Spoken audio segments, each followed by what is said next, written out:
In our health headlines today, why obesity affects everyone differently, how daylight saving time changes impact your health, and GLP-1s are now backed by the World Health Organization for weight loss. Joining us this morning, Dr. Nate Wood, internal medicine and obesity medicine specialist at Yale Medicine and assistant professor at Yale School of Medicine. Doctor, first of all, thank you so much for your time this morning. Would love to start by talking about obesity, if we can. Help us understand why some people with obesity may be healthy otherwise, while others contend with heart disease and diabetes. Why do these side effects vary so much person to person? Yeah, hi, good morning. Super good question. And what we know about obesity based on this recent study that was done is that there's a whole litany of genes that can at the same time predispose us to gaining weight and reduce our risk of things like type 2 diabetes and heart attacks and strokes. So how can that be?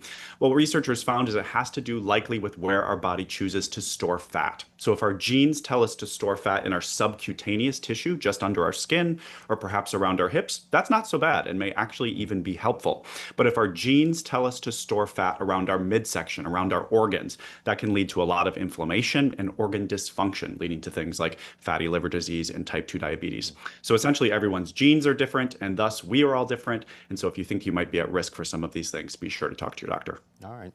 Dr. Wood, research has found that sticking to a permanent time schedule as opposed to dealing with daylight savings would be better for our health. Why exactly do changes impact us so much? So much, yeah. Our bodies know that there are 24 hours in a day, and it likes to keep us on that schedule. And whenever we mess with that schedule, our bodies get stressed out. So we do that twice a year when we spring forward and we fall back. The other thing we know is that our bodies are better able to stay on that 24-hour schedule if we get more light in the morning and less light in the evening. So what researchers did in this study that came out a couple of days ago was use some mathematical modeling to say what would happen if we either switched to permanent daylight savings time or if we did away with daylight savings time altogether. And in both scenarios, many fewer people had strokes, many fewer people had obesity because our bodies would just be less stressed out. So personally, I'm ready to cast my vote for permanent daylight savings time at any moment. Wow, interesting. Okay. All right. Well, we're hearing more and more about these GLP-1s. They were not previously backed by the World Health Organization to aid in weight loss, but now they are. So can you help us understand what's changed?